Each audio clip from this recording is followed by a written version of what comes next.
ओम नमः शिवाय। जय श्री कृष्णा। आप सभी हरि भक्तों का सनातन धर्मसार चैनल पर बहुत बहुत स्वागत है। मित्रों, योगिनी एकादशी पर इस वर्ष भद्रा का साया रहने वाला है।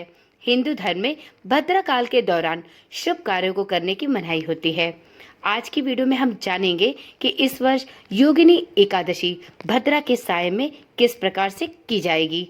इस दिन भद्रा का साया कब से कब तक रहने वाला है, श्री हरि विष्णु की पूजा का शुभ मुहूर्त क्या होगा और द्वादशी तिथि में इस व्रत का पारण कब और किस शुभ मुहूर्त में किया जा सकेगा। तो चलिए देर न करते हुए वीडियो को शुरू करते हैं। आषाढ़ माह के कृष्ण पक्ष की एकादशी तिथि को योगिनी एकादशी व्रत को रखा जाता है। इस वर्ष योगिनी एकादशी 21 जून शनिवार को पड़ रही है। पंचांग के आधार पर योगिनी एकादशी पर भद्रा का साया रहने वाला है।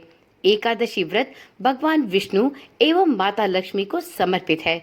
मान्यता है कि इस दिन जगत के पालनहार भगवान श्री हरि विष्णु एवं माता लक्ष्मी की यदि विधि विधान से पूजा की जाए तो साधक को सभी मनोवांछित फलों की प्राप्ति होती है।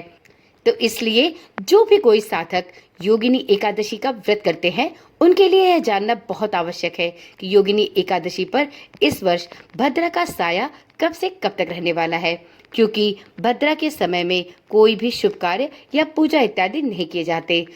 वीडियो में हम ये भी जानेंगे कि यदि कोई साधक योगिनी एकादशी का व्रत करता है तो उसे किस फल की प्राप्ति होती है।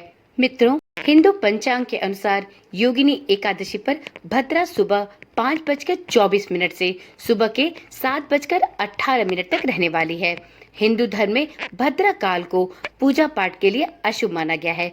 तो यदि आप भी योगिनी एकादशी का व्रत रखने वाले हैं तो इस भद्रा के मुहूर्त में आप पूजा पाठ ना करें।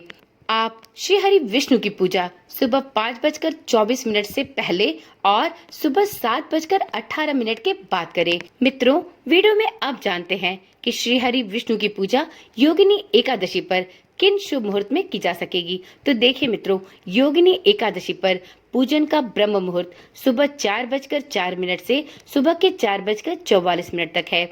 अभिजीत मुहूर्त इस दिन सुबह 11:55 से दोपहर के 12:51 तक रहेगा। अमृतकाल दोपहर 1:12 से दोपहर 2:41 तक रहेगा।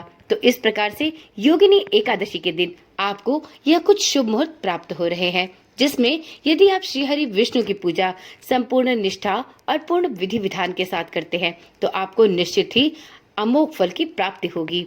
मित्रों, वीडियो में अब जानते हैं कि आपको योगिनी एकादशी पर द्वादशी तिथि में व्रत का पारण कब करना चाहिए। तो देखिए मित्रों, यदि आप योगिनी एकादशी का व्रत रखते हैं तो आपको 22 जून को द्वादशी तिथि में अपने व्रत का पारण हरिवासर के समाप्ति के बाद कर लेना चाहिए।